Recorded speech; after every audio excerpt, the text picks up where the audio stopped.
Selamat malam, teman-teman. Terima kasih Pak Luis. Kita akan bersama-sama melanjutkan ya studi kita dari Kisah Rasul uh, pasal 9 ya. Mari kita mohon pimpinan Tuhan sebelum kita mulai. Kita berdoa.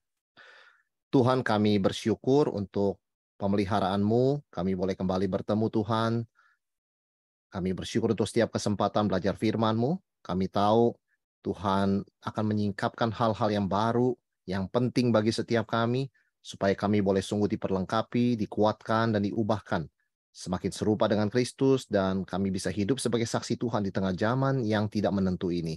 Kami bersyukur memiliki firman-Mu dengan segala kepastian kebenarannya, karena itu berkatilah jam PA kami ya Tuhan, baik dalam pembahasan materi maupun juga dalam tanya jawab.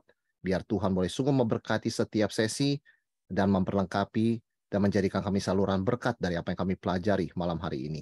Urapi hamba-Mu dan berkati setiap kami. Dalam nama Tuhan Yesus kami berdoa. Amin.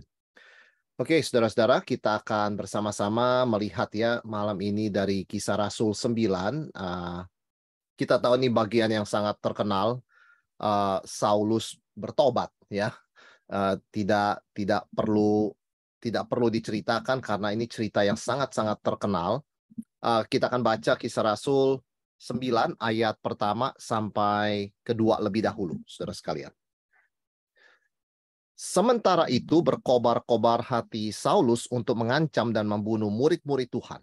Ia menghadap imam besar dan meminta surat kuasa daripadanya untuk dibawa kepada majelis-majelis Yahudi di Damsyik, supaya jika ia menemukan laki-laki atau perempuan yang mengikuti jalan Tuhan, ia menangkap mereka dan membawa mereka ke Yerusalem.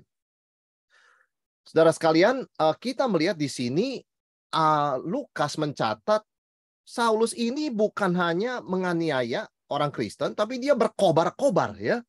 Ini luar biasa ya, luar biasa negatif maksudnya saudara. Dia sangat berapi-api. Sehingga kita boleh mengatakan di tahap ini Paulus sangat membenci kekristenan. Tetapi kita harus ingat, Saulus bukan orang sembarangan ya. Dia membenci itu bukan dendam pribadi saudara sekalian ya. Dia bukan sekedar dendam pribadi, oh dia benci begitu kan ya. Tidak.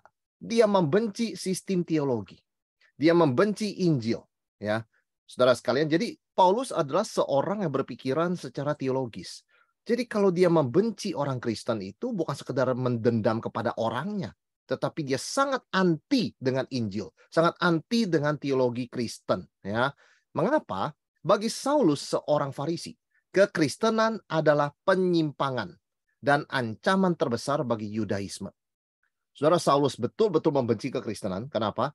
Karena menggunakan istilah yang mirip, Mesias, penebusan, ya, bait Allah, tetapi artinya kan lain semua. Bait Allah itu Yesus, begitu kan ya? Penebusan itu apa? Bukan melalui binatang, tapi melalui Yesus yang mati. Kemudian Mesias itu bukan yang mengalahkan musuh-musuh Israel, tetapi yang mati di salib. Wah, Saulus sangat benci sekali. Nah, saudara sekalian, dia begitu berkobar-kobar, ya karena dia punya keyakinan Yudaisme itu yang benar. Ya, perjanjian baru atau kekristenan itu adalah ajaran sesat, harus dibasmi.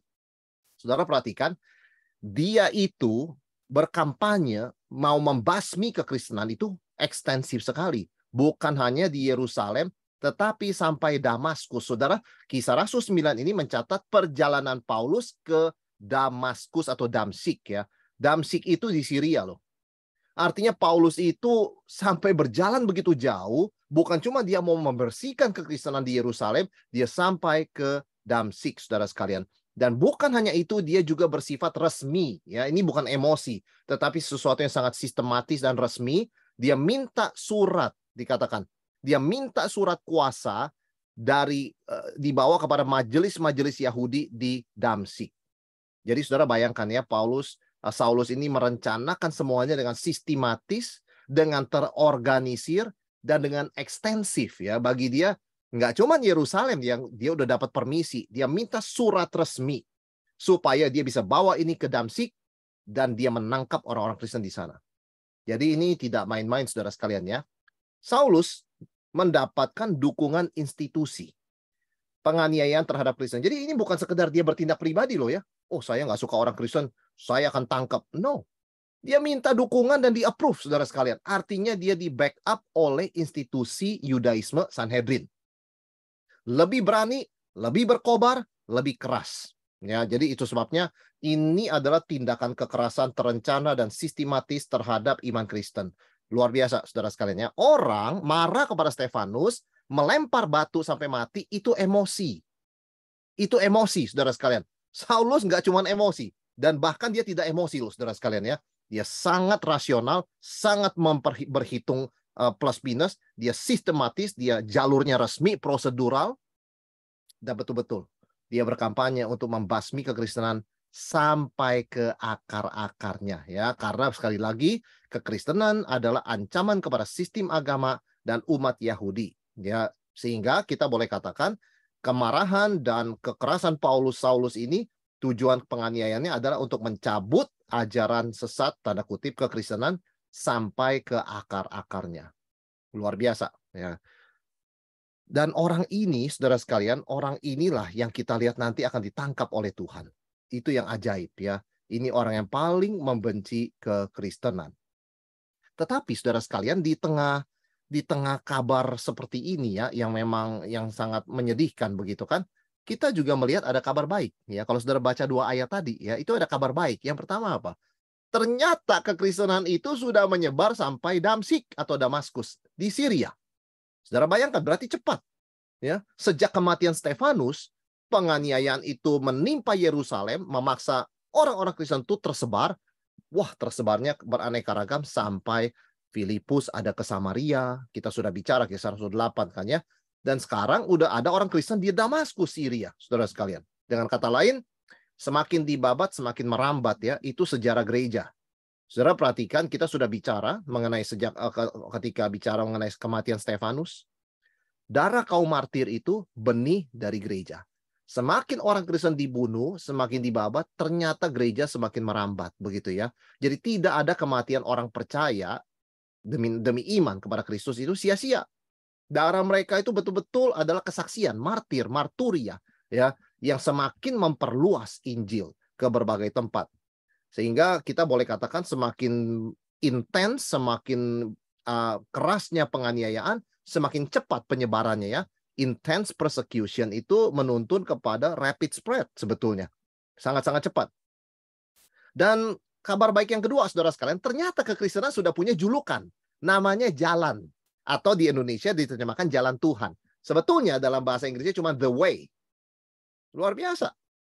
Jadi waktu Yesus ngomong akulah jalan, I am the way, itu sudah menjadi populer sekali. Sehingga orang bukan bilang, bahkan belum ada istilah Kristen waktu itu loh. Orang hanya bilang ini orang pengikut Nazaret, ya kan? Atau orang pengikut sekte apa, tetapi sudah ada istilah pengikut jalan. The way. Ya. Luar biasa saudara sekalian. Jadi kalimat Yesus satu-satunya jalan, tidak ada yang datang kepada Bapa kecuali melalui Dia. Itu keunikan iman Kristen, itu tersebar.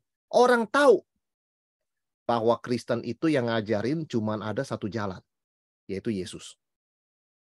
Nah, saudara sekalian, kalau kita lihat sebentar, ya, kenapa Saulus ini memang dia sangat benci kekristenan, dia sangat pintar, tersistematis, tetapi kenapa ya dia sampai dikatakan berkobar-kobar hatinya? Dia kan seorang yang beragama, begitu kan? Nah, ini dia saudara sekalian. Ini yang menjelaskan kenapa Saulus begitu giat dan kejam. Dia merasa melayani Tuhan. Perhatikan ini. Saudara, Saulus bukan merasa dirinya melayani iblis loh ya. Saulus merasa diri melayani Tuhan. Dalam pengertian apa dia melayani Tuhan? Dia mengikuti jejak 3 tokoh perjanjian lama. 1 Pinehas. Kedua Elia. Ketiga bukan di perjanjian lama tapi di antara masa PB dan PL, Matatayas. Pinehas membunuh seorang muda yang membawa wanita non-Yahudi ke perkemahan. Dibunuh depan umum. Dan waktu itu, perbuatan Pinehas dipuji. Pinehas menghormati Tuhan. Sampai berani mencurahkan darah orang yang menghina Tuhan dengan bawa perempuan non-Yahudi, perempuan tidak percaya ke perkemahan. Dipuji. Elia membantai 450 Nabi Baal.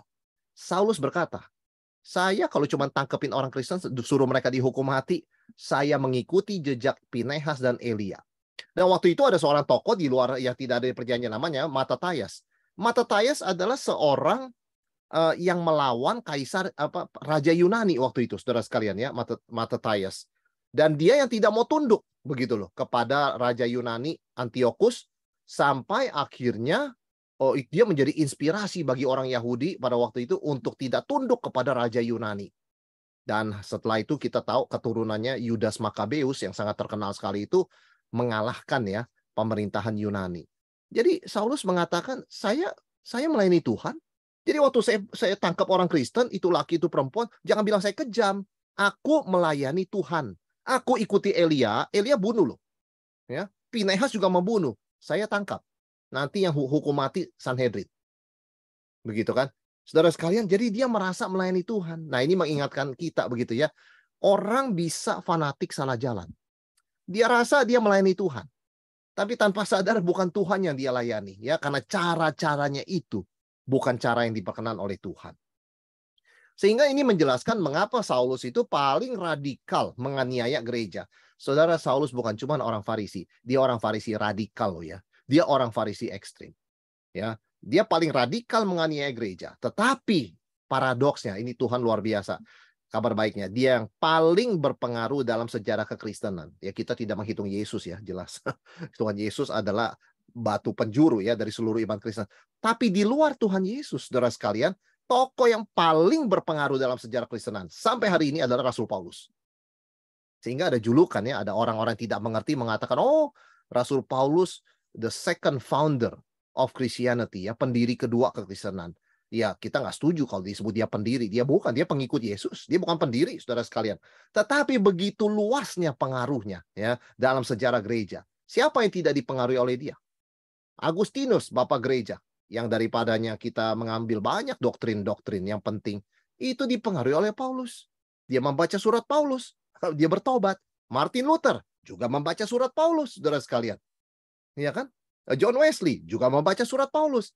Saudara, pengaruh Paulus ini adalah seorang yang Tuhan pakai dengan pengaruh yang paling besar ya di dalam sejarah kekristenan. Di sini kita melihat ya besarnya kuasa intervensi Tuhan. Saulus dalam proses menjalankan rencananya untuk menganiaya orang Kristen, memenjarakan mereka. Di situ Tuhan intervensi dan tiba-tiba terjadi yang luar biasa ya. Dari orang penganiaya yang paling jahat ya menjadi orang paling berpengaruh dalam sejarah gereja dan Injil. Luar biasa ya. Nah, di sini kita melihat besarnya pengaruh iman yang sejati, saudara sekalian ya. Yang membuat pengaruh Paulus ini begitu besar adalah bagaimana dia bisa percaya sungguh-sungguh kepada Tuhan Yesus. Ya, sehingga iman Saulus itu kepada Yesus itu bukan cuma mengubah hidupnya, tetapi mempengaruhi penyebaran kekristenan. Saudara perhatikan, Saulus ini kan orang yang tadinya fanatik ya. Dia itu mau menganiaya orang Kristen, mencabut kekristenan sampai ke akar-akarnya. Sangat maunya Yudaisme saja, eksklusif. Tapi Tuhan intervensi, Tuhan panggil dia, Tuhan ubahkan dia, sampai dia menjadi penyebar Injil yang paling apa, saudara sekalian? Paling inklusif. Saudara bayangkan ya, ini orang adalah orang eksklusif ya, Farisi yang sangat fanatik dan sangat ortodoks ya, hanya etnis Yahudi. Sangat-sangat ketat loh ya. Kristen pun biar sukunya Yahudi akan dicabut sama dia sampai ke akarnya. Harus aliran Farisi. Seperti saya.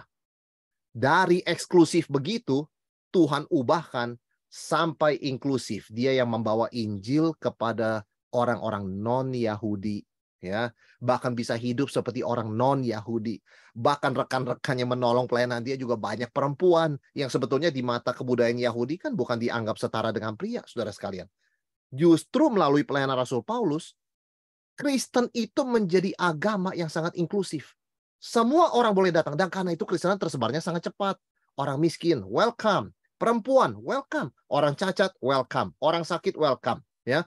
Orang kusta, welcome. Semua welcome. Budak, welcome. Tidak ada iman dalam sejarah seinklusif ini, saudara sekalian. Ya, semuanya disambut, di welcome.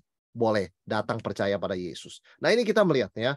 Dan apa yang terjadi dalam perjalanan itu, saudara sekalian, ayat 3 dan 4. Dalam perjalanannya ke Damsyik, ketika ia sudah dekat, kota itu tiba-tiba cahaya memancar dari langit mengelilingi dia.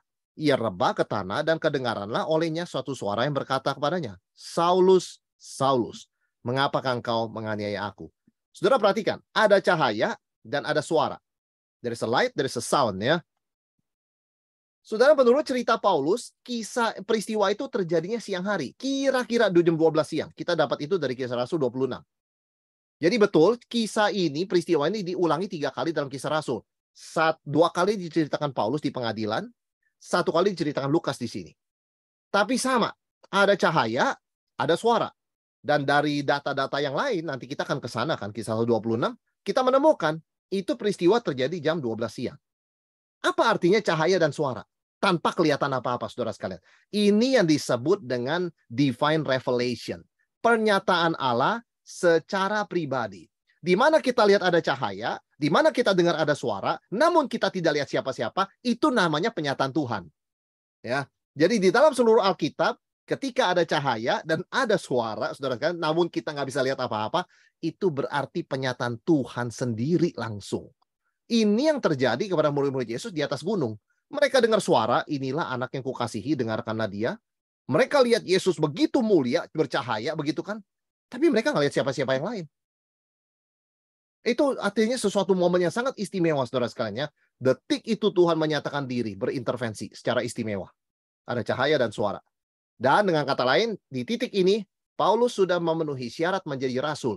Dia sudah berjumpa dengan Kristus. Kristus yang sudah dimuliakan. Jadi kalau orang bilang, jadi rasul itu kan harusnya bertemu dengan Yesus. Paulus kan tidak pernah bertemu dengan Yesus seumur hidupnya. Sudah. Dalam perjalanan ke Damsyik. Karena Yesus menjumpai Paulus. Bedanya, Paulus melihat Yesus yang sudah dimuliakan. Para rasul yang lain melihat Yesus sejak dia inkarnasi. Ya, selama dia melayani di bumi. Tetapi sama-sama Yesus. Tujuannya adalah supaya Yesus dimuliakan. Nah, cahaya ini, perhatikan, bukan cahaya matahari ya. Cahaya ini adalah kemuliaan Kristus. Saudara sekalian ya. Sehingga menyebabkan kebutaan. Kalau matahari nggak buta. Kita lihat matahari, kita nggak buta ya. Paling mata kita agak pusing sedikit, berkunang-kunang, mungkin agak gelap sejenak begitu kan. Tetapi cahaya ini adalah kemuliaan Kristus dan pasti buta. Yang melihat pasti buta. Dan itu bersinar khusus pada Paulus, saudara sekalian. Tapi kebutaan ini juga jangan dianggap selalu negatif ya. Karena kebutaan ini justru untuk menyelamatkan nyawa manusia. Karena Alkitab mengatakan Allah itu kudus, manusia berdosa. Tidak ada orang melihat Allah lalu hidup. Melihat Allah pasti mati. Jadi sebetulnya buta ini menyelamatkan nyawanya Paulus. Kalau tidak buta, sudah pasti mati. Karena tidak ada seorang pun yang berdosa yang bisa melihat Tuhan dan hidup. Nah, saudara sekalian, cahaya ini bukan cahaya matahari, dia bukan cahaya natural, ini cahaya supernatural, dikatakan lebih terang dari matahari, Paulus katakan. Ya, Kisah Rasul 26 ayat 13 lagi. Ini brighter than the sun, katanya. Lebih terang dari matahari. Dan kita tahu 3 kali kisah ini dicatat dalam Kisah Rasul 9, 22, 26. Saudara kalau mau dapat gambaran lengkap ya, bisa dibandingkan ya side by side begitu waktu membaca. Memang tidak persis sama cara Paulus bercerita, tapi kita bisa mengumpulkan data-data sehingga kita bisa mendapat gambaran yang terjadi itu kapan, di mana, jam berapa, ya, kondisinya bagaimana, apa yang Paulus lihat, begitu kan? Dan selain cahaya ada suara, saudara sekalian. Yesus bertanya, Saulus, Saulus, mengapakah engkau menganiaya aku? Saudara, Saulus kan menganiaya gereja ya, menyeret orang Kristen, laki, perempuan, untuk masuk ke dalam penjara begitu kan, memenjarakan mereka.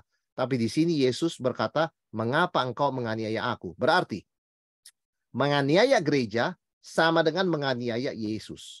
Sama dengan melawan Allah, seperti orang Yahudi. Petrus kan berkata dalam khotbahnya Pentakosta, Allah utus Mesias menggenapi janjinya, kamu bunuh dia. Kamu melawan Allah. Ternyata Allah bangkitkan Yesus, berarti Yesus yang benar, kamu yang salah. Sekarang bertobat. Nah, saudara sekalian, Yesus juga mengatakan hal yang sama kepada Saulus. Kamu menganiaya gereja, kamu menganiaya aku. Menganiaya aku berarti menolak Allah, melawan Allah. Jadi kamu bukan melayani Allah. Kamu bukan ikuti teladan Elia. Kamu bukan ikuti teladan Pinehas. Kamu bukan ikuti spirit perjanjian lama. Kamu melawan Allah Yahweh. Saudara sekalian, Saulus syok. Orang mengira dia melayani Tuhan. Orang mengira dia ikut Alkitab. Ternyata dia 180 derajat dia sedang melawan Tuhan yang dianggapnya selama ini dia kenal dari Alkitab. Saudara sekalian, Yesus yang menyatakan pada dia, kamu salah. Ya. Gereja adalah tubuh Kristus. Menganiaya gereja sama dengan menganiaya Kristus. Maka kita harus mendoakan musuh-musuh kita. Karena kasihan sekali nasib mereka. Berani menganiaya Kristus. Saudara bayangkan masa depannya gimana orang menganiaya Kristus? Pasti binasa. Kita harus mendoakan pertobatan mereka. Kita tidak boleh membalas yang jahat dengan yang jahat. Kita harus mengasihi dan mendoakan mereka. Karena mereka sedang berjalan menuju kebinasaan. Seperti Saulus. Cuman karena ada intervensi anugerah Tuhan, ya dia berbalik jalannya. Gereja adalah tubuh Kristus. Tidak boleh dianiaya. Menganiaya gereja sama dengan melawan kepalanya. Karena Kristus adalah kepala gereja. Saya yakin, saudara sekalian ya, seorang rasul yang mengajarkan gereja adalah tubuh Kristus cuman Paulus. Dan saya percaya bagaimana Paulus bisa timbul pikiran gereja tubuh Kristus, Kristus kepala gereja, itu dari peristiwa ini. Ketika ada suara tanya sama dia, Saulus, Saulus, mengapa engkau menganiaya aku? Nah di situ teologi Saulus, teologi Paulus terbentuk ya. Yesus dan gereja tidak terpisahkan. Dia juga mengajarkan di Roma 6 tentang union with Christ. Kita disatukan dalam kematian kebangkitan Kristus, kita tidak terpisahkan. Luar biasa. Tidak ada satupun yang bisa memisahkan kita dari kasih Allah dalam Kristus. Saudara, saya yakin semua itu sedikit banyak Paulus dapatkan dari sini. Tentu ditambah dengan refleksi-refleksi teologi selanjutnya ya. Dan di situ Saulus kaget begitu kan. Siapa yang bicara ini ya? Maka dia bertanya, responnya saudara sekalian ya. Siapakah engkau Tuhan? Akulah Yesus yang kau aniaya itu, tetapi bangunlah dan pergilah ke dalam kota. Di sana akan dikatakan kepadamu apa yang harus kau perbuat. Di sini kita lihat beberapa hal. Yang pertama saudara sekalian, penyataan Allah bersifat esensial. Saulus kan tidak tahu siapa engkau Tuhan. Saulus tidak bisa menebak. Dia harus mendengar dari Tuhan. Di sini kita belajar bahwa manusia memerlukan penyataan Allah atau revelation untuk mengenal Tuhan. Saudara, kalau Tuhan tidak menyatakan dirinya, kita tidak mengenal siapa dia. Manusia tidak bisa mengenal Tuhan dengan tebak-tebakan. Manusia tidak bisa mengenal Tuhan dengan menggunakan metode sains ya. Manusia tidak bisa mengenal Tuhan dengan menggunakan metode discovery ya. Itu harus dari penyataan Tuhan dengan sukarela. Dia memberitahu, akulah Yesus. Tanpa itu orang nggak tahu. Saudara sekalian, ya. Jadi sekali lagi, kita bisa mengenal Tuhan, itu tergantung dari kerelaan Tuhan menyatakan namanya dan dirinya. Musa pun tidak tahu. Siapa engkau Tuhan? Kalau engkau utus aku, orang tanya siapa namanya, saya menyebut apa? Kasih tahu mereka, aku adalah aku. Kalau Tuhan tidak kasih tahu namanya, Musa, saudara saya, Saulus, siapapun tidak akan tahu namanya. Maria diberikan anak Allah yang natur manusianya di dalam kandungannya. Kan dia bingung, siapa ini? Engkau menamai dia Yesus. Semua itu kan tergantung Tuhan. Tuhan yang menyatakan namanya.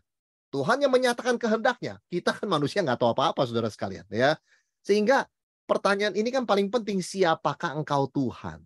Nah ini juga mengingatkan kita pertanyaan paling penting dalam hidup kita dan tujuan terpenting dalam hidup kita adalah mengenal Tuhan. Ya, ini pertanyaan paling penting saudara sekalian. Who are you Lord? Begitu ya. Nah, saudara sekalian di dalam ini ketika Yesus menjawab, akulah Yesus yang kau aniaya itu, tetapi bangunlah dan pergilah ke dalam kota, di sana akan dikatakan kepadamu apa yang harus kau perbuat. Ada dua hal Yesus nyatakan. Yang pertama namanya. Yesus. Yang kedua, saudara sekalian, Yesus menyatakan perintah atau panggilannya. Kamu pergi ke dalam kota dan lakukan apa yang diperintahkan. Dengan kata lain, kita boleh menyimpulkan, saudara sekalian, tanpa penyataan Tuhan, kita tidak tahu siapa Tuhan dan tidak tahu apa perintahnya. Sehingga kita bisa bayangkan ya, kalau Alkitab tidak lagi dibaca, Alkitab tidak lagi diajarkan, ya, kemudian tidak lagi dikhotbahkan, orang tidak tahu siapa Tuhan. Dan orang tidak tahu apa yang harus dilakukan dalam hidup ini. Karena kita hanya tahu siapa Tuhan yang harus kita percaya, dan apa yang harus kita lakukan berdasarkan perintah dan penyataan Tuhan. Ya. Sehingga berikutnya yang kita melihat penyataan Allah ini bersifat transformatif. Saudara, Paulus taat, ya, taat perintah panggilan Tuhan. Dan hidup Paulus berubah di sana. Jadi kita lihat penyataan Allah bukan sekedar untuk pengetahuan ya, informasi, tetapi dia menghasilkan sebuah transformasi, perubahan. Orang itu nggak mungkin sama. Ya, dia banyak merenung, dia banyak menyadari kesalahannya, dia banyak harus berubah. Yang ketiga, pernyataan Tuhan di situ bersifat publik, bukan hanya private. Saudara perhatikan bahwa orang yang hadir itu dengar suara, tapi tidak lihat apa-apa, karena Tuhan hanya menyatakannya kepada Paulus. Tapi ingat, mereka juga hadir mendengar suara, saudara sekalian. Dicatat di dalam Kisah Rasul 26 dan 22 juga, saudara bisa bandingkan di sana. Tetapi mereka tidak tahu itu siapa yang bicara, nggak lihat orangnya, dan mereka tidak lihat cahaya begitu ya, yang secara intens sampai membutakan begitu loh. Memang kemuliaan Tuhan dinyatakan kan hanya orang tertentu. Pada Musa ya, sampai wajahnya itu bersinar, kepada Paulus begitu kan ya, kepada orang-orang tertentu, tidak kepada semua orang saudara sekalian ya. Tetapi satu hal yang pasti, penyataan Tuhan itu dinyatakan pada akhirnya kepada publik ya. Itu sebabnya kita tidak terlalu antusias ya kalau ada orang ngomong begini, "Tuhan tadi malam kasih saya mimpi." Ya kita bukan mengatakan dia bohong saudara sekalian, tetapi tentu kita bertanya, kalau Tuhan kasih kamu mimpi, apa cuman kamu yang dikasih?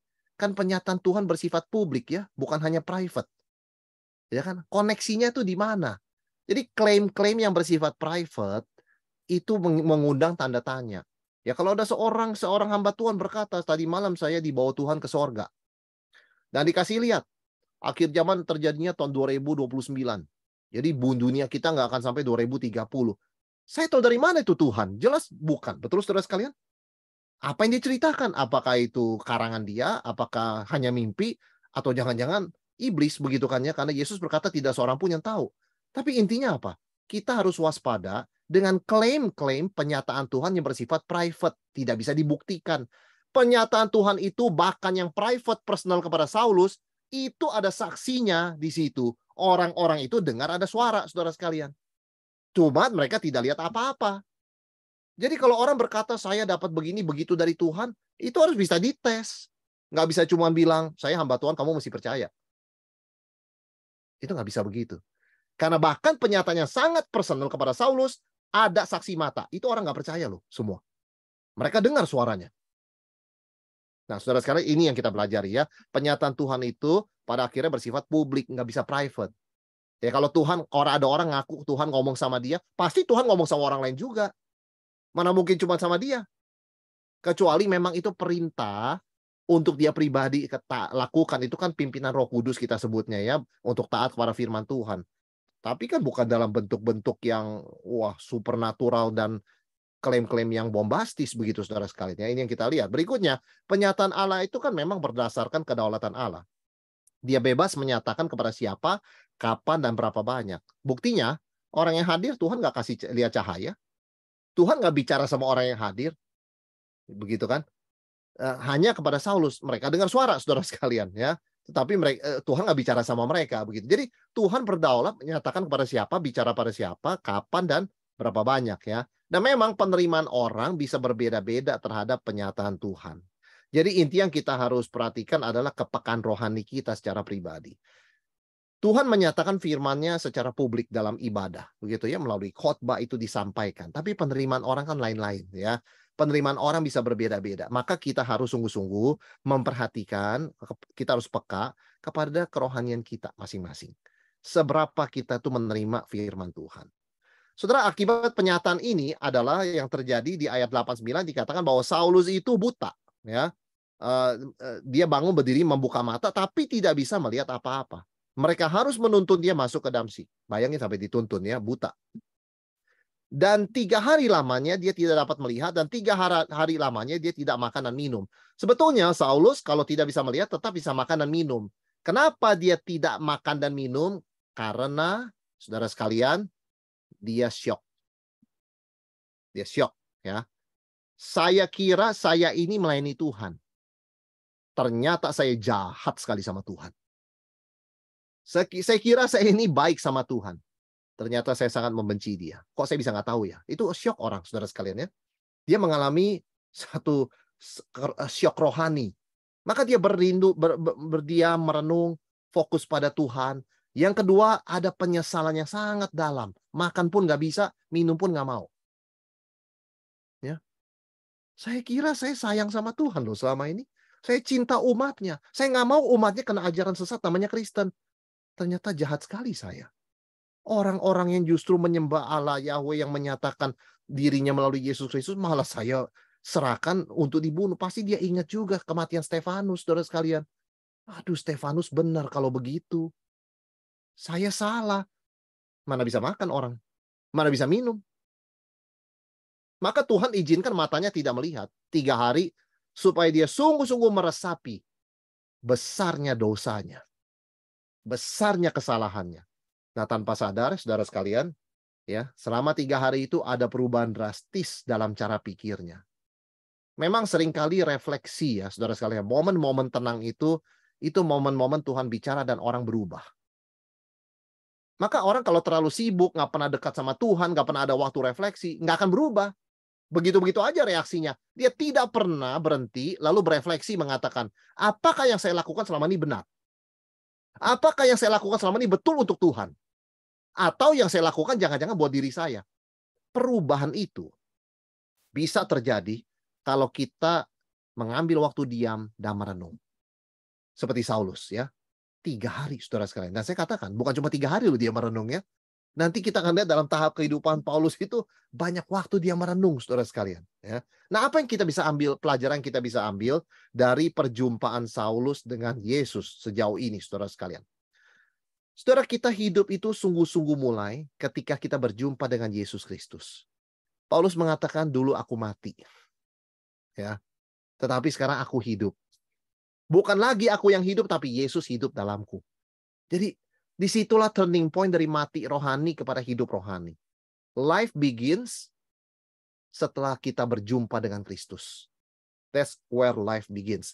Hidup mulai setelah kita berjumpa dengan Kristus. Ya. Dan Tuhan memberikan pertanyaan di hati kita dan menuntun kita kepada jawabannya. Saulus bertanya, siapakah engkau Tuhan? Akulah Yesus yang engkau aniaya. Sekarang, pergilah ke dalam kota. Di sana akan dikatakan kepadamu apa yang harus kau perbuat. Saudara, Tuhan memberikan pertanyaan di hati kita. Supaya kita belajar mencari jawaban. Orang Kristen yang kerohaniannya sehat pasti banyak pertanyaan. Dan pasti dia mencari jawaban dari firman Tuhan. Ya, dan berdoa minta tolong kepada Tuhan. Karena Yesus berkata, mintalah, maka kamu akan diberikan. Ketoklah, pintu akan dibukakan. Carilah, maka kamu akan mendapat. Cari ya saudara sekalian ya. Maka Tuhan berikan pertanyaan itu di pikiran dan hati kita. Dan berikutnya kita melihat Tuhan itu mengasihi kita ya sampai kita rela berserah kepadanya. Perhatikan nih saudara sekalian ya. Tuhan mengasihi kita sampai kita rela berserah kepada. Jadi Tuhan tidak sebenarnya sebelum ini Tuhan juga sudah menyatakan kasihnya kepada Saulus. Dia terus mengasihi Saulus ya. Pada titik apa Saulus itu terima? Setelah dia berserah. Jadi Tuhan nggak pernah berhenti mengasihi kita, saudara sekalian ya. Kalau kita keras hati, kalau kita belum mengerti, dia tetap mengasihi kita. Tapi tujuannya adalah membawa kita pada titik surrender, penyerahan. Ya, itu sebabnya orang yang berserah, sungguh-sungguh berserah, saya katakan ya, itu dia sudah mencapai tahap kerohanian yang tinggi. Ya, dia mencapai tahap kerohanian yang tinggi, saudara sekalian ya. Karena untuk sampai ke sana itu orang harus melepaskan segala sesuatu. Berikutnya kita melihat Tuhan punya rencana indah dan kita bisa menemukannya kalau kita senantiasa dekat dengannya. Ya. Jadi Tuhan mengasihi kita dan Tuhan punya rencana indah dan kita bisa menemukan rencana ini kalau kita senantiasa dekat dengannya. Tuhan menyatakan diri kepada orang yang dekat dengannya dan Ia akan menggunakan orang lain untuk meneguhkan kehendaknya sehingga kita tahu sukacita persekutuan dengannya dan dengan orang lain. Saudara, Tuhan menggunakan Ananias. Ya, untuk menyatakan kehendaknya. Saudara perhatikan, Paulus sebetulnya Yesus bisa bicara langsung kepada Paulus gitu ya. Akulah Yesus dan ini yang harus kamu lakukan. 1, 2, 3. Tidak. Tuhan menggunakan orang lain untuk bicara kepada Paulus. Ini loh yang Tuhan mau kamu lakukan.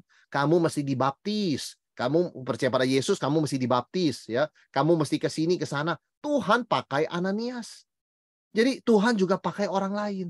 Tuhan bisa pakai hamba Tuhan, bicara pada kita. Tuhan bisa pakai majelis, bicara pada kita. Tuhan bisa pakai seorang anak Tuhan juga bicara pada kita. Tuhan bisa pakai siapa saja, termasuk kalau Tuhan mau, saudara sekalian, pakai orang yang kita tidak kenal. Bahkan kita nggak tahu dia orang Kristen atau bukan.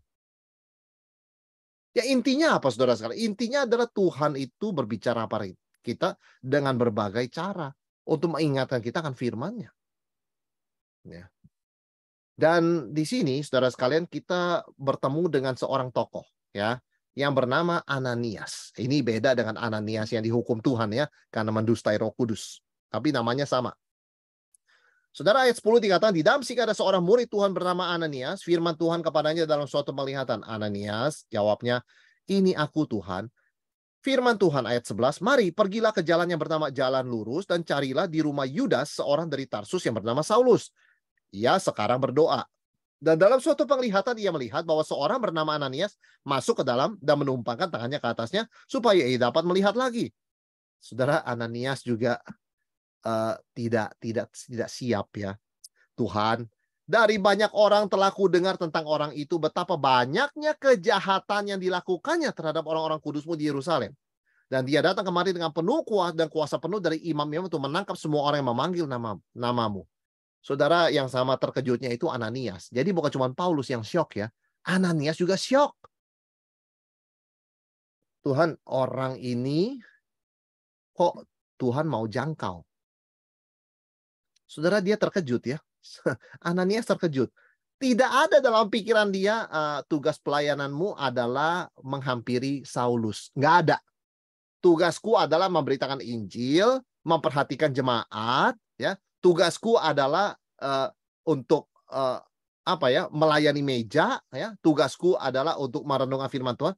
Saudara, tidak terpikir oleh dia. Tugas dia adalah melayani Saulus. Dan saudara, Ananias kenapa syok, ya? Karena dia berkata, Saulus ini kan orang jahat. Tujuan dia datang ke Damsyik kan untuk berbuat jahat. Bahkan mungkin jangan-jangan, saudara, kalau Saulus ada nama-nama orang Kristen, ya, dia dibawa di kantongnya, jangan-jangan ada nama Ananias di situ. Daftar orang-orang yang mau ditangkap, ya. Salah satunya Ananias. Saudara, tentu saja Ananias bereaksi begitu pada Tuhan. Tuhan nggak salah. Dia ini orang jahat begitu, ya. Saudara, Ananias tahu siapa Saulus dan apa tujuan dia ke Damsyik. Tapi ini yang luar biasa kita pelajari dari Ananias. Dia taat. Dia taat, saudara sekalian, ya.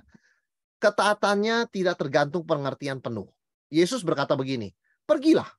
Sebab orang ini adalah alat pilihan bagiku untuk memberitakan namaku kepada bangsa-bangsa lain, serta raja-raja dan orang-orang Israel. Aku sendiri akan menunjukkan kepadanya betapa banyak penderitaan yang harus ia tanggung oleh karena namaku. Saudara, saya yakin waktu Ananias dengar kalimat ini, dia nggak ngerti. Dia nggak ngerti, saudara sekalian, ya. Mungkin belum terpikir bagi dia ada Injil untuk bangsa lain. Kok orang ini yang dipakai? Orang ini kan benci bangsa lain, bahkan benci sesama bangsanya yang Kristen. Kok dia begitu kan? Tapi ketaatan tidak memerlukan pengertian yang penuh. Sering kali kita berpikir kalau saya sudah ngerti 100% baru saya lakukan. Nggak begitu, saudara sekalian. Tuhan tidak akan nyatakan lebih banyak kalau kita tidak mulai taat sekarang. Orang yang menyerahkan diri jadi hamba Tuhan, memang Tuhan kasih tahu. Nanti kalau sudah lulus sekolah teologi, kamu melayani di gereja A, B, atau nggak ada. Orang harus melangkah dulu. Tanpa dia mengerti penuh. Bukan berarti dia tidak berdoa, dia tidak diskusi, tanya orang, ya, dia tidak baca firman Tuhan. Dia lakukan semua itu, tapi tetap ada unsur misteri, kan? Nggak mungkin ketaatan dilakukan tanpa ada misteri. Hidup kita ini, langkah kita di depan penuh dengan misteri. Tapi itu bukan berarti kita tidak taat dan menunda ketaatan. Oh sorry, saya tidak bisa taat kalau saya nggak tahu 100%. Nggak mungkin kita tahu 100%. Kita bukan Tuhan. Hidup ini penuh dengan misteri. Ketaatan membuka misteri itu. Ya. Dan ketaatan itu mengalahkan kesulitan, saudara sekalian. Ya. Artinya, aduh Tuhan, ini bagaimana melayani Saulus, ya?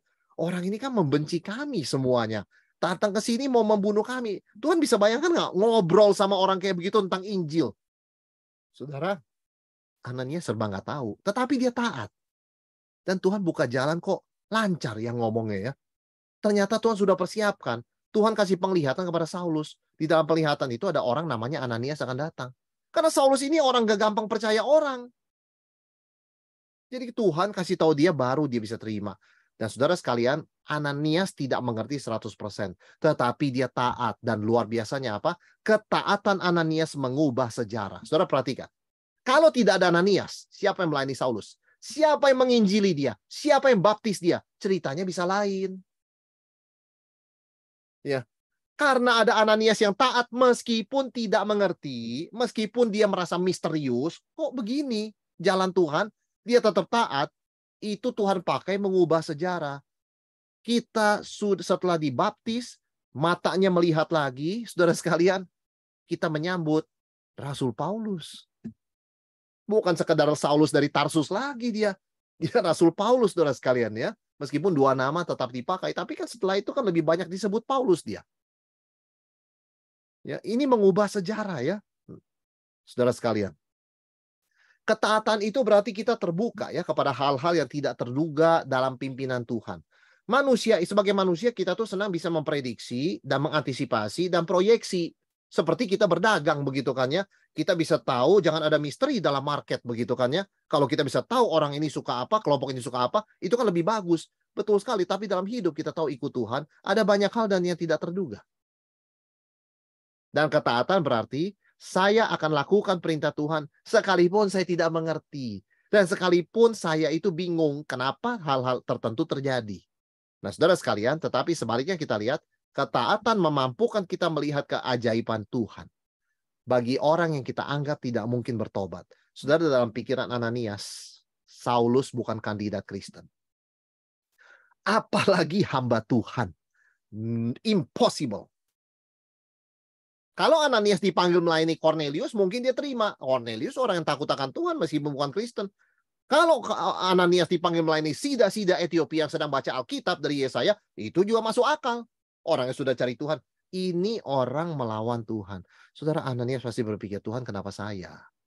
Saya banyak hal nggak ngerti. Dan setahu saya Saulus itu orang jahat. Saulus benci Tuhan Yesus. Kenapa saya disuruh ke dia? Saudara sekalian, kadang Tuhan mempercayakan pelayanan kepada kita yang kita rasa hopeless ini ya. Ya, persekutuan ini hopeless loh. Orang-orang ini hopeless, tapi kita tidak pernah boleh menyerah. Kalau Tuhan mengutus kita kepada mereka, kita layani. Nah, ketaatan itu memampukan Ananias bahkan bisa mengampuni Saulus. Jadi ada berkat tambahan. Di situ Tuhan mengajar Ananias mempraktekkan yang Yesus ajarkan. Jangan balas kejahatan dengan kejahatan. Kalau kamu dianiaya, ampunilah, ya, berkatilah, ya, kasihilah musuhmu. Saudara bayangkan. Dan Paulus nanti ya, ketika dia menulis Roma, jangan membalas orang yang berbuat jahat dengan kamu berbuat jahat. Kalahkanlah kejahatan dengan kebaikan. Saudara pasti ini bicara dari pengalaman juga. Saulus dengan kejahatannya menganiaya gereja, akhirnya dikalahkan oleh kebaikan Ananias yang mau memanggil dia saudaraku. Saudara Ananias ini luar biasa ya. Satu tokoh yang kita seringkali baca asal lewat saja. Dia memanggil ayat 17, Saulus saudaraku. Bagaimana dari mulut Ananias keluar kata-kata itu? Ini kan musuh Tuhan yang mau nangkep saya mungkin. Mungkin saya ditangkap, saya dibunuh. Kok aku harus panggil dia my brother? Saudaraku. Tuhan Yesus telah menampakkan diri kepadamu di jalan yang kau lalui dan telah menyuruh aku kepadamu supaya engkau dapat melihat lagi dan penuh dengan Roh Kudus. Dan seketika itu juga seolah-olah selaput gugut dari matanya sehingga ia dapat melihat lagi. Ia bangun lalu dibaptis. Saudara sekalian luar biasa ya. Jadi kita berhenti sebentar dari Saulus, kita lihat Ananias, kita belajar banyak. Kita taat meskipun nggak ngerti. Kita taat di tengah ada misteri. Kita taat di tengah ada hal-hal yang tidak terduga, unexpected. Dan kita berani mengampuni. Ya, itu paling sulit, saudara sekalian ya. Ketaatan di tengah misteri sudah sulit. Tapi mengampuni orang yang mentargetkan untuk mematikan kita. Dan memanggil dia saudara. Saudara sekalian, ini yang kita lihat ya. Ada keajaiban-keajaiban di pasal 9 yang Tuhan Yesus lakukan bukan hanya kepada orang yang namanya Saulus, tapi juga kepada Ananias. Yang Tuhan pakai mengubah sejarah. Saudara sekalian, setelah Paulus itu dibangun lalu dibaptis, dan dia makan, ayat 19, pulihlah kekuatannya, Saulus tinggal beberapa hari bersama dengan murid-murid di Damsyik. Ketika itu juga ia memberitakan Yesus di rumah-rumah ibadat dan mengatakan bahwa Yesus adalah anak Allah. Saudara sekalian, yang bingung Ananias bingung sudah nggak bingung lagi begitu ya. Sekarang yang bingung orang-orang. Sedengar kita, Saulus ini ke Damsyik mau menganiaya orang Kristen. Kenapa dia memberitakan Yesus Mesias, Yesus anak Allah? Saudara, langsung dia ke sinagog, dia memberitakan Injil. Artinya yang kita pelajari apa di sini? Injil itu tidak bisa disimpan sendiri, saudara sekalian. Ya, tidak bisa. Dia memberitakan Yesus adalah anak Allah. Ini adalah kalimat yang ditolak oleh orang Yahudi sebagai ajaran sesat. Tapi itu yang Paulus beritakan. Saudara, anak Allah itu doktrin Kristus atau kristologi yang sangat tinggi dan sangat antitesis dengan Yudaisme. Anak Allah nggak mungkin mati di salib. Nggak mungkin. Yang mati di salib kriminal. Mana bisa panggil kriminal anak Allah? Tapi itu yang Paulus khotbahkan. Ini berarti membuktikan Paulus berkhotbah dari iman. Bukan untuk popularitas. Saudara perhatikan ya. Ada cerita-cerita zaman sekarang. Wah, pindah dari agama A kepada Kristen. Wah, langsung bikin YouTube. Kesaksian. Ternyata bohong. Saudara sekalian, ini ciri khas orang yang bertobat sejati. Dia tidak cari popularitas. Dia berani ngomong apa adanya, meskipun dibenci. Paulus kan dibenci ngomong begitu di sinagog. Dia sangat terus terang. Tetapi ini membuktikan pertobatan Paulus bukan cari sensasi. Bukan cari popularitas. Betul-betul genuine dari hatinya. Sehingga waktu dia ngomong, dia nggak peduli pandangan orang. Dan betul, akhirnya dia seringkali mau dilempar batu, saudara sekalian. Dia bicara dari hati. Dia sudah berjumpa Yesus. Dia bukan untuk views-nya banyak. Bukan untuk cari dana, saudara sekalian ya. Bukan loh. Di sini kita melihat pertobatan sejati. Ya, bukan pertobatan yang sensasional, yang mengarang-ngarang. Begitu ya. Tentu ada pertobatan sejati juga ya, maksudnya yang kita tahu ya di channel-channel sana. Tetapi tidak sedikit juga penyusup.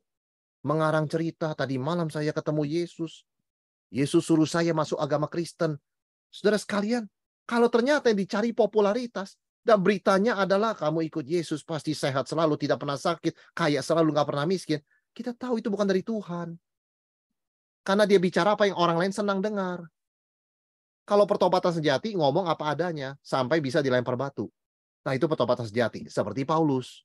Itu cirinya, saudara sekalian ya. Sehingga orang Yahudi kan bingung. Bukannya mereka senang dengar begitu kan? Bukannya dia menganiaya orang Kristen. Ayat 21. Bukankah dia ini yang di Yerusalem mau membinasakan barang siapa yang memanggil nama Yesus ini? Bukankah ia datang ke sini dengan maksud menangkap dan bawa mereka ke hadapan imam-imam kepala? Saudara sekalian, yang menganiaya kekristenan sekarang menjadi membela Injil. Ya. Tempat yang paling efektif di mana memberitakan Injil? Sinagog. Karena sinagog itu tempat agama, konteks yang tepat berbicara. Ya, saudara sekalian. Dan Saulus berbicara terus terang kepada orang sebangsanya. Di titik ini kita tahu, no turning back. Nggak mungkin balik ke yang lama. Saudara sekalian. Ya, kita tahu ketika seorang sudah memproklamasikan Yesus, dia sudah menjadi orang Kristen, dan dia ngomong secara publik, no turning back. Dia sudah mengundang kemarahan dan permusuhan dari orang-orang dari kepercayaan lamanya. Maka saudara sekalian, ayat 22, akan tetapi sebagai Saulus semakin besar pengaruhnya dan ia membingungkan orang-orang Yahudi yang tinggal di Damsyik karena ia membuktikan bahwa Yesus adalah Mesias. Nah, tentu sekarang langsung berhadapan dengan risiko. Beberapa hari kemudian, nggak lama saudara sekalian ya, nggak perlu sampai seminggu. Beberapa hari kemudian, orang Yahudi merundingkan suatu rencana untuk membunuh Saulus. Saudara, kesulitan biasanya langsung menimpa orang yang baru percaya. Perhatikan ini, untuk pelayanan gereja. Kesulitan biasanya langsung menimpa orang-orang yang baru percaya. Ini adalah masa-masa kritis untuk semakin teguh mengikut Yesus. Karena itu, kalau ada jiwa baru bertobat, kita jangan setengah-setengah pelayanannya, saudara sekalian ya. Karena godaan iblis itu sangat besar untuk orang yang baru masuk Kristen, baru bertobat. Jangan dibiarkan sendiri, ya. Jadi saudara sekalian, itu sebabnya orang yang baru menjadi orang Kristen harus dikelilingi dengan cinta kasih, doa, ya di perhatian ya, secara khusus begitu ya. Karena kita tahu mereka ada dalam masa-masa bisa kembali kepada hidup yang lama lagi. Ya karena masih ingat saudara sekalian ya, belum terbentuk kebiasaan. Maka ada 4 hal yang kita harus ingat ya di dalam bagian ini. Yang pertama, menjadi orang Kristen harus siap dengan penganiayaan dan penderitaan. Panggilan Yesus memikul salib menyangkal diri tetap relevan. Ya, kita tidak mengasosiasikan kekristenan dengan hidup yang lancar. Kita mengasosiasikan menjadi orang Kristen dengan pikul salib sangkal diri. Sehingga kita tidak shock, tidak surprise kalau orang Kristen menderita atau gereja dianiaya. Kita tidak terkejut. Ya, berikutnya kita lihat di sini ada pertolongan Tuhan. Saudara perhatikan Rasul Paulus itu diselamatkan ya, lolos dia ya. Ayat 24, tetapi maksud jahat itu diketahui oleh Saulus, siang malam orang-orang Yahudi mengawal semua pintu gerbang kota supaya dapat membunuh dia. Sungguh pun demikian pada suatu malam murid-muridnya mengambilnya dan menurunkannya dari atas tembok kota ke dalam sebuah keranjang. Saudara, Paulus escape. Ya, escape dari mana? Melalui tembok. Karena pintu gerbang dijaga semua. Diturunkan melalui keranjang. Keranjang kan dikirain itu sayur atau buah. Ternyata isinya isinya Paulus, saudara sekalian. Di sini kita melihat Tuhan campur tangan dan menolong, selalu ada jalan. Ya, kalau Tuhan masih mau kita melayani Dia, selalu ada jalan. Dan kita melihat di sini pentingnya komunitas Kristen. Saulus tidak mungkin survive sendiri, saudara sekalian. Ya. Dia menghadapi jebakan ya, pintu gerbang itu sudah dijaga semuanya dan Saulus akan dibunuh ya, bukan cuma di penjara loh, dibunuh saudara sekalian. Ayat 26 ya, Saulus di Yerusalem, Paulus di Yerusalem. Tetap setibanya di Yerusalem, Saulus mencoba menggabungkan diri kepada murid-muridnya, tetapi semuanya takut kepadanya karena mereka tidak dapat percaya bahwa ia juga seorang murid. Saudara, kita harus mengerti ayat 26 ini bukan berarti Paulus sudah keluar dari Damsyik lewat tembok kota, lalu tiba-tiba ke Yerusalem. Tidak ya. Dari Damsyik, itu dia ke Arab dulu 3 tahun. Ya, ke Arab 3 tahun, baru kembali ke Yerusalem. Ya. Berarti ayat 26 ini, dengan ayat 25, itu ada gap 3 tahun. Tidak diceritakan oleh Lukas. Mungkin memang tidak perlu, tidak relevan. Ya. Atau Lukas tidak tahu, saudara sekalian. Ya. Tapi yang pasti Paulus ceritakan itu di Galatia.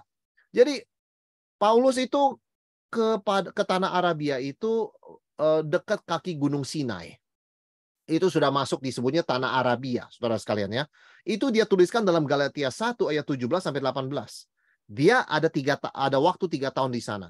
Mengapa dia pilih lokasi itu? Karena itu lokasi sepi. Dia merenungkan kembali arti hukum Taurat dalam terang Injil Yesus Kristus, saudara sekalian ya. Dia tinggal di sana kira-kira 3 tahun. Perhatikan, orang seringkali membaca Kisah Rasul mengatakan cepat ya Paulus ya, hebat sekali, baru bertobat langsung ya setelah dibaptis beritakan Injil. Wah cepat sekali. Tidak. 3 tahun Paulus ada di tanah Galatia, di Arabia ya, itu dicatat di Galatia, dan dia di situ merenung banyak ya. Apa arti hukum Taurat? Kalau hukum Taurat nggak bisa menyelamatkan, yang bisa menyelamatkan cuma Tuhan Yesus yang mati di salib, hukum Taurat buat apa? Dia renungkan. Ya kan? Lalu apa tugas saya? Dan apa yang saya lakukan selama ini? Saudara, dia banyak merenung 3 tahun di situ. Tuhan membentuk pikirannya untuk nanti menuliskan teologinya ya di dalam surat-suratnya, saudara sekalian. Dan ketika dia mau kembali ke Yerusalem, ternyata gereja Yerusalem agak berbeda ya dengan gereja Damsyik ya. Gereja di Damsyik langsung terima Paulus kan ya. Cuma Ananias sempat ragu, saudara sekalian. Tapi begitu diyakinkan oleh Tuhan, Ananias bilang, Saulus saudaraku. Dan gereja terima. Sampai menyelamatkan dia lewat keranjang begitu kan. Nah begitu dia sudah dari Arabia mau ke Yerusalem, orang Yerusalem tidak seperti orang Damsyik. Orang Kristen Yerusalem itu nggak terima Paulus, saudara sekalian. Sudah 3 tahun loh. Ya, mereka takut. Paulus mau ikut persekutuan mereka, mereka tidak welcome, saudara sekalian. Ini mata-mata datang ya? Atau sedang mau menangkap kita nih? Saudara, apa yang kita bisa pelajari sejauh ini ya? Setiap gereja memiliki keunikan memiliki tantangan dan kelemahan masing-masing. Perhatikan ini. Gereja Damsyik welcoming. Gereja Yerusalem lebih dingin dalam hal ini, ya. Orang kalau mau ngomong begini ya, oh gereja Damsyik luar biasa loh. Orang baru bertobat disambut, dirangkul. Gereja Yerusalem, apa itu? Orang baru bertobat, sungguh-sungguh sudah 3 tahun, mau balik. Wah, nggak bisa. Apa ini? Ini jangan-jangan mau. Setiap gereja ada kelemahan dan kelebihan masing-masing, saudara sekalian ya. Tidak perlu dibandingkan begitu ya. Tetapi biarlah Tuhan pimpin setiap gereja itu boleh bertumbuh. Nah itu intinya ya. Nah, karena setiap gereja ada tantangan, kenapa? Ya mungkin karena di Yerusalem itu sudah dianiaya berkali-kali, saudara sekalian ya. Petrus ditegur, begitu kan, Stefanus dibunuh di Yerusalem. Ya mereka trauma mungkin begitu kan. Dan nama Saulus itu kan angker begitu ya, horor begitu kan. Ini orang jahat loh yang mau membunuh orang Kristen. Sehingga ketika dia kembali, reaksi jemaat itu wah langsung tutup diri. Saudara sekalian, jujur ya, selama saya melayani di Amerika, setiap gereja tuh ada ketantangan, kelemahan, kekuatan masing-masing. Saya ingat dulu ya, kalau ada orang warna kulitnya beda ke gereja, reaksi orang kelihatan. Saya pernah mendapatkan telepon dari seorang jemaat, Pak Pendeta, saya perlu panggil polisi nggak? Kenapa panggil polisi? Di gereja ada apa? Ada orang berkulit gelap datang ke gereja. Saudara, itu jemaat kami. Tapi ibu ini nggak pernah melihat. Tapi lihat warna kulitnya, takut dia. Nah itu saya katakan ya. Setiap gereja ada tantangan, ada keunikan, ada kelemahan masing-masing. Nah kita beri pengertian, saya beri pengertian pada Bu, itu saudara seiman kita. Dia banyak sekali membantu gereja, dan kalau dia sampai di gereja malam-malam hari itu bagus, itu sangat membantu sekali. Dia kerjakan dekorasi dan sebagainya. Hal yang kita tidak mau kerjakan, dia mau kerjakan sampai malam. Saudara sekarang ini luar biasa ya. Jadi kita melihat juga kalau gereja itu sampai nggak bisa buka pintu begitu ya karena satu dan lain hal, ya saudara kita perlu berdoa. Kita juga jangan berhenti mengasihi gereja, kita tetap mengasihi begitu ya. Tetapi kita berdoa Tuhan berikan pertumbuhan ya supaya lebih banyak orang bisa datang begitu kan ya, bisa di welcome. Nah saudara sekalian bisa dimengerti sih memang ya karena mereka mengalami syok akibat perbuatan Saulus yang merancang pembunuhan Stefanus. Ya, mereka masih ingat itu saudara sekalian. Mereka masih ingat. Tapi ini kesempatan yang Tuhan berikan untuk gereja Yerusalem bertumbuh. Melalui bagaimana? Kenapa akhirnya mereka bisa terima? Ada satu faktor. Namanya Barnabas. Barnabas factor, saudara sekalian. Ini orang yang Tuhan pakai istimewa. Ayat 27. Tetapi Barnabas menerima dia dan membawanya kepada rasul-rasul dan menceritakan kepada mereka bagaimana Saulus melihat Tuhan di tengah jalan, bahwa Tuhan berbicara dengan dia, bagaimana keberaniannya mengajar di Damsyik dalam nama Yesus. Saudara, Barnabas berbeda dari sikap kebanyakan orang. Kita perlu belajar dari Barnabas nih ya. Dikatakan orang yang baik hati, yang son of encouragement ya, anak penghiburan, anak apa ya, orang yang selalu suka menguatkan, mencari positifnya, melihat prospek yang baik, pengharapannya. Dia tidak dikontrol oleh sisi-sisi negatif dari orang begitu ya. Saudara, ini yang disebut dengan karunia. Barnabas itu punya karunia. Karunia itu disebutnya adalah encouragement. Itu ada juga dalam daftar ya. Saudara sekalian, dan saya yakin waktu Paulus mengatakan ada karunia, menasihati, encouragement, mungkin aja dalam pikirannya terpikir Barnabas. Kalau bukan Barnabas kasih saya rekomendasi, saya tidak pernah bisa menembus gereja Yerusalem. Saudara, Barnabas bagaimana caranya ya? Dia berani mempertaruhkan reputasinya demi Saulus loh. Kalau sampai Saulus ternyata penipu, Barnabas itu akan selamanya dicap pengkhianat. Rekomendasi itu nggak main-main, saudara sekalian. Makanya orang tidak boleh gampang memberi rekomendasi, tapi nggak boleh pelit juga. Ya, oh Pak, kita nggak boleh sembarang kasih rekomendasi dong Pak. Kalau ada kekurangan nanti nama kita yang kena betul, tapi nggak boleh terlalu pelit juga. Kalau kita melihat ada bukti, memang Tuhan bekerja lewat dia, dan dia melakukan apa yang dia bisa lakukan sesuai kewajibannya, kita harus berani rekomendasi orang. Kalau enggak, orang nggak bisa maju, saudara sekalian. Saulus bagaimana pelayanannya bisa berkembang begitu ya kalau tidak ada Barnabas yang berani mempertaruhkan reputasinya untuk merekomendasikan dia. Ya, Barnabas menuntun Saulus dengan tangannya dan membawanya kepada para rasul. Saudara bayangkan ya, Barnabas sampai menuntun tangannya secara pribadi begitu ya, membawanya kepada para rasul. Pertanyaan kita, Barnabas ini memang baik, berani, atau nekat. Dasar apa dia berani, saudara sekalian? Saudara perhatikan bahwa Barnabas mencari Saulus ketika dia mendengar Saulus ada di Yerusalem. Jadi Barnabas itu berani ya. Dan dia berbicara panjang lebar dengan Saulus sampai akhirnya yakin bahwa memang Saulus itu bertobat. Makanya Barnabas bisa cerita, Saulus ketemu Tuhan loh di tengah jalan. Dan Tuhan bicara sama Saulus. Dan saya sendiri dengar ya, dia mengajar dengan berani di Damsyik sampai mau dibunuh. Wah, saudara sekalian, perhatikan ya. Bagaimana kita bisa belajar dari Barnabas? Kuncinya apa? Jadi pendengar yang baik. Kadang-kadang kita dengar orang sudah ada prasangka. Oh gitu ya saudara sekalian ya. Orang kalau cerita apa kita sudah ada prasangka. Ini pasti ini nih excuse nih, memaafkan diri. Saudara, kadang-kadang kita mari singkirkan ya prasangka itu. Jadi pendengar yang baik. Kalau Barnabas itu bukan pendengar yang baik ya, lalu Saulus cerita sama dia ya aku memang mau menganiaya orang Kristen, tapi dalam perjalanan Tuhan menampakkan diri pada aku. Saudara, Barnabas pasti pikir begini, yang benar. Masa Tuhan nampakkan diri pada kamu? Dalam sejarah nggak ada tuh penganiaya jadi orang yang ini. Jangan-jangan kamu berlebihan kali ya? Itu benar nggak sih? Saudara, Barnabas tidak seperti itu ya. Betul-betul dia jadi pendengar yang baik ya. Nah, setelah tahu, Barnabas yang inisiatif menjadi pendamai atau peacemaker ya, memberikan rekomendasi dan mengingatkan kita bahwa kita semua dipanggil menjadi peacemaker ya, di mana ada permusuhan, salah pengertian, salah paham, salah sangka, jadilah Barnabas.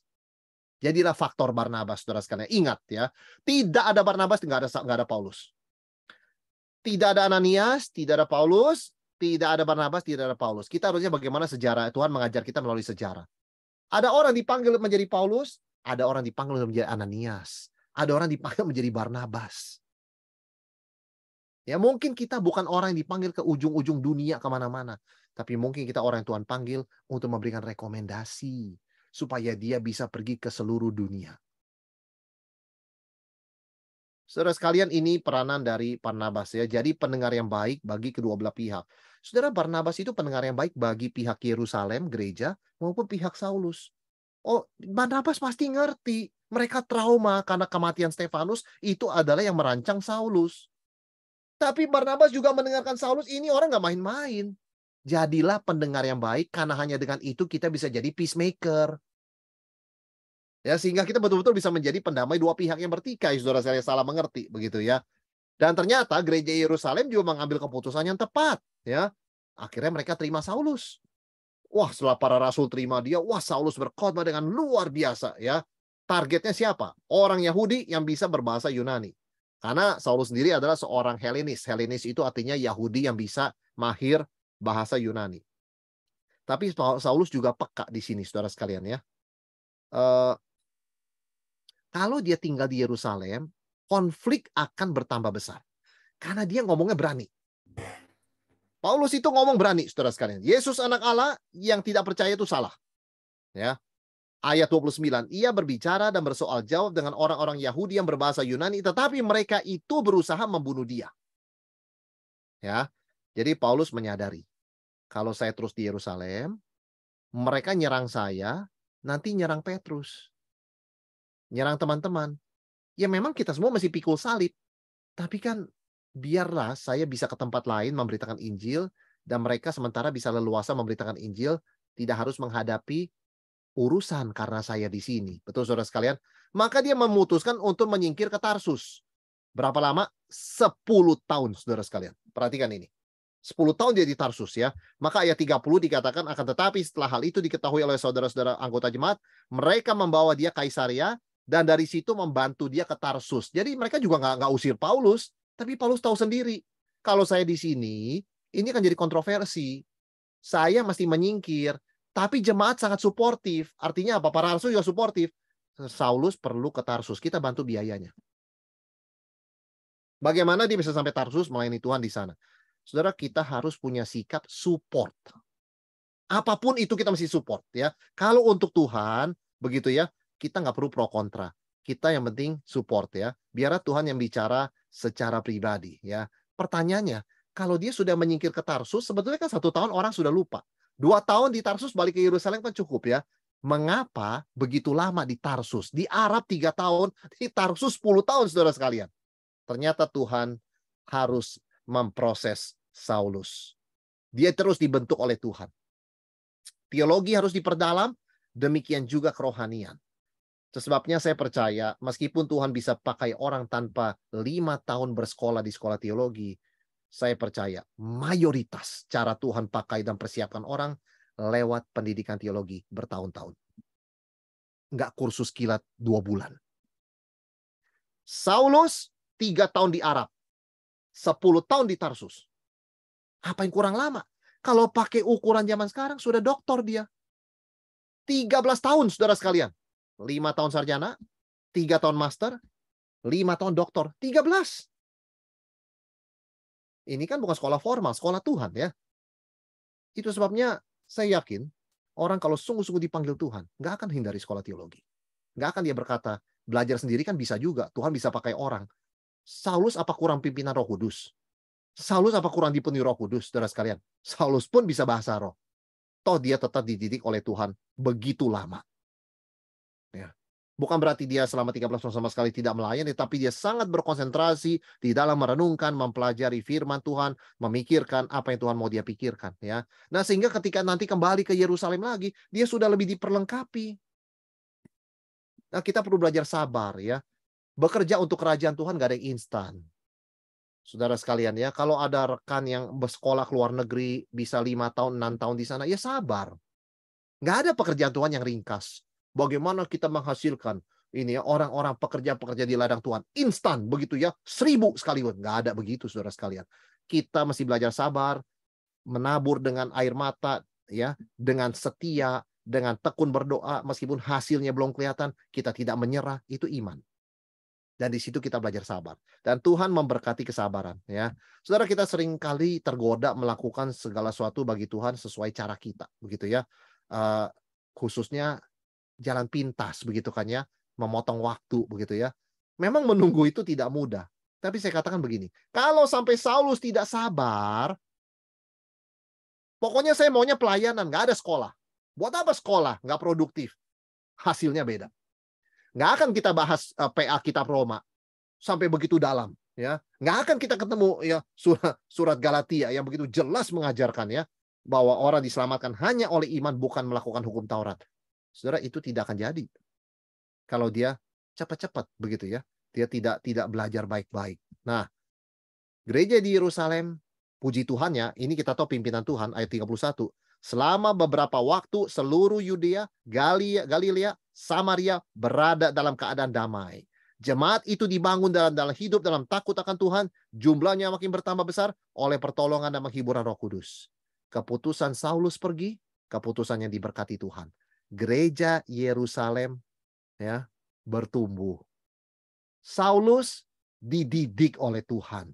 Itulah cara Tuhan bekerja. Luar biasa saudara sekalian ya. Kalau dipikir-pikir, wah, sayang sekali gereja Yerusalem kehilangan Saulus ya.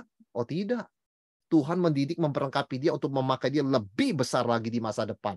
Dan gereja Yerusalem, karena Saulus nggak ada di situ, nggak ada kontroversi, tidak diincar, ya, aman damai untuk seketika loh ya, sehingga jumlahnya itu bertambah besar, saudara sekalian ya, oleh pertolongan dan penghiburan Roh Kudus. Di sini cara Tuhan bekerja tidak bisa dihentikan oleh iblis. Yang penting anak-anak Tuhan, baik kita itu Saulus atau kita itu jemaat Yerusalem atau rasul-rasul, kita lakukan bagian kita dengan setia. Ikuti pimpinan Tuhan. Dan keputusan itu tepat. Tuhan berkati saudara sekalian. Ya. Yang penting kita lakukan untuk Tuhan. Berikutnya saudara sekalian, Lukas kembali kepada Petrus. Berhenti tentang Paulus nih ya. Sekarang kembali kepada Petrus. Ayat 32. Petrus menyembuhkan Eneas dan membangkitkan Dorcas. Saudara sekalian, sekarang fokus pindah dari Saulus ke Petrus untuk sementara. Nanti begitu balik ke Paulus, nggak balik ke Petrus lagi selamanya. Sampai akhir. Ya. Petrus ke sebuah kota yang bernama Lida, ya, atau Lida dalam bahasa Indonesia. Lida dalam bahasa Inggrisnya. Saudara, Lida itu adalah kota tempat orang mendarat di Israel sekarang. Ben Gurion Airport Israel. Ya. Jadi kalau orang ke Israel sekarang, nggak mungkin mendarat di Yerusalem. Itu kota nggak bisa dibangun airport. Ya. Karena bisa jadi sengketa tuh. Mendaratnya dekat Tel Aviv. Yaitu di kota Lida. sekarang lokasi dari Ben Gurion International Airport. Nah, itu Lida, saudara. Jadi kalau orang tur ke Israel, mendaratnya di Ben Gurion, saudara, itu tempat Petrus menyembuhkan Eneas ya dulunya. Letaknya 40 km di utara Yerusalem. Di sini kita melihat apa, saudara sekalian? Di Lida, Injil mulai tersebar keluar border Israel. Sekali lagi, ya, di tengah penganiayaan selalu ada good news, dan good news. Saulus pergi, gereja Yerusalem bertumbuh. Saulus menganiaya, Tuhan panggil Saulus jadi hambanya, begitu kan ya. Kemudian tiba-tiba Eneas sakit, begitu kan. Saudara sekalian, di situ Petrus mengadakan kunjungan kemana-mana dan dia singgah di Lida. Tanpa sadar, Petrus sudah keluar Israel, ya. Dan orang Kristen disebut apa di sini? Orang kudus. Luar biasa ya, orang-orang Kristen disebut orang kudus, belum disebut Kristen loh. Sampai di Antioquia, Kisah Rasul 11 nanti. Tapi sekarang disebut apa? Orang kudus. Tadi disebut apa? Pengikut jalan. Jadi julukannya banyak, saudara sekalian ya. Orang kudus, pengikut jalan, ya, nanti Kristen, murid, begitu ya, dan sebagainya. Pertanyaannya, bagaimana ya Injil sudah bisa sampai ke Lida ya? Kenapa bisa ada orang-orang kudus di sana? Siapa yang menyampaikan? Saudara sekalian, ini pasti orang-orang Kristen yang lari dari Yerusalem waktu Stefanus dihukum mati. Sama seperti setelah Stefanus mati, Filipus menyebar begitu ya ke Samaria. Ya, kemudian kita lihat di sini ada orang-orang ke Lida begitu loh, dan udah ada gereja. Mereka juga bersama dengan Filipus yang mungkin juga lewat Lida ya. Saudara, memang ini bukan pertama kali Petrus ketemu orang lumpuh, tetapi sekarang orang ini cacat ya. Kenapa 8 tahun saudara sekalian terbaring karena lumpuh? Jadi lama sekali ya. Dan Eneas juga tidak dicatat minta disembuhkan. Petrus saja yang ngomong begitu kan ya, mengikuti pimpinan Roh Kudus. Eneas, Yesus Kristus menyembuhkan engkau. Bangunlah dan bereskanlah tempat tidurmu. Seketika itu juga bangunlah orang itu. Saudara, dampaknya apa? Seluruh penduduk Sharon, Lida dan Saron melihat dia, lalu mereka berbalik kepada Tuhan. Saudara, kita melihat ini mujizat adalah alat untuk menyebarkan Injil menembus batas geografis. Lida dan Saron adalah kota mix di mana orang Yahudi dan orang non-Yahudi tinggal bersama. Kita melihat perlahan-lahan Injil masuk ke dalam dunia orang non-Yahudi. Nah, saudara sekalian, kemudian ada peristiwa Dorcas dibangkitkan. Dorcas disebut seorang murid perempuan, ya, Matretria. Ini satu-satunya istilah dalam Perjanjian Baru ya. Dia ada 2 nama. Kalau versi Aramaik Tabita, seperti nama rumah duka ya, saudara sekalian ya. Kalau nama Yunaninya Dorcas, ya. Artinya apa sih? Rusa kecil. Wah, itu cute sekali, saudara sekalian, arti namanya ya. Karunia Dorcas itu apa? Menolong dan pelayanan kasih. Ya, itu ada karunianya, saudara sekalian ya. Dia khusus melayani orang miskin dan khususnya para janda. Dia membuatkan baju, jubah luar dan pakaian bagi janda-janda ini. Sudah satu kali Dorcas sakit dan meninggal. Bukannya dikubur, orang-orang Kristen ini malah memandikannya dan taruh di ruangan atas. Berarti apa, saudara sekalian? Mereka berharap ada mujizat kebangkitan. Mestinya orang mati dikubur kan? Tapi enggak, saudara sekalian. Orang-orang Kristen di sini, ternyata, saudara sekalian, di Yope, ternyata menaruh jenazahnya Dorcas di ruang atas. Artinya mereka berharap ada kebangkitan. Dan ternyata di situ Petrus datang, saudara sekalian. Petrus masuk, ya, berlutut berdoa, semua disuruh keluar. Hanya dia dan jenazah Dorcas. Kenapa, saudara sekalian? Karena mujizat bukan fokus pada orangnya. Siapa yang nyembuhin? Oh, hebat, Rasul Petrus hebat. Bukan. Tapi Tuhan. Maka Petrus suruh semua orang keluar. Ya, ini seperti mujizat Yesus. Ya, hai anak, bangunlah. Persis, saudara sekalian. Yesus ngomongnya Talita. Petrus ngomongnya namanya Tabita. Tapi nama belakangnya sama. Yesus ngomong Talita Kumi, Petrus ngomong Tabita Kumi. Ya, nggak ada yang kebetulan, saya percaya. Dan bangkit orangnya, saudara sekalian. Ya, hasilnya orang percaya bersukacita, damanya jiwa diselamatkan. Mereka menyaksikan kuasa kebangkitan Yesus, dan kebangkitan orang mati adalah jaminan janji Tuhan bahwa kita semua akan dibangkitkan. Dan Injil tersebar melalui peristiwa ini, saudara sekalian ya. Tuhan dan mengasihi dan mau memakai orang Kristen biasa seperti Dorcas. Intinya, kita tahu mujizat itu adalah bukan untuk menarik perhatian kepada orang yang melakukannya, tapi kepada Tuhan. Ya, Nah, saudara sekalian, akhirnya kita sampai pada ayat yang terakhir. Kemudian daripada itu, Petrus tinggal beberapa hari di Yope, di rumah seorang yang bernama Simon, seorang penyamak kulit. Nah, ini penting, Simon. Kenapa? Saudara, penyamak kulit itu najis. Ya, secara ritual najis. Untuk dia mengambil kulit binatang, dia harus bunuh binatangnya dan pegang mayatnya. Sehingga dia tidak pernah tahir. Ya, karena dia memang kerjanya penyamak kulit. Saudara, kenapa Petrus yang Yahudi mau tinggal di rumah Simon? Menandakan Petrus sudah mulai terbuka. Tidak haram-haraman lagi, saudara sekalian ya. Perhatikan ini. Maka nanti Paulus marah sekali sama Petrus. Waktu kelompok Yakobus datang, Petrus sudah makan sama orang non-Yahudi, baik-baik saja, dia menyingkir. Kamu nginep di rumah orang penyamak kulit yang najis pun mau. Nginep beberapa hari. Sekarang kenapa kamu jadi mundur? Nah, itu nanti ya, kalau di Galatia, saudara sekalian. Nah, tapi yang penting kita melihat Petrus sudah mulai terbuka, dan ini batu loncatan untuk pelayanan berikutnya. Karena Tuhan menuntun Petrus keluar sedikit demi sedikit dari Yerusalem ke Kaisaria, di mana boleh kita katakan, Petrus adalah orang pertama yang membawa Injil ya kepada orang non-Yahudi, rasul maksudnya ya saudara sekalian ya. Karena buat rasul kan di Yerusalem ya tidak mudah begitu ya. Tapi yang pertama masuk dunia non-Yahudi betul-betul saudara sekalian ya, lokasinya itu di Kaisaria, itu Petrus. Ya, kalau Filipus di Samaria itu masih sekitarnya. Ya, Yudea saudara sekalian ya, meskipun bukan Israel. Tapi kalau sudah sampai Kaisaria itu daerah asing.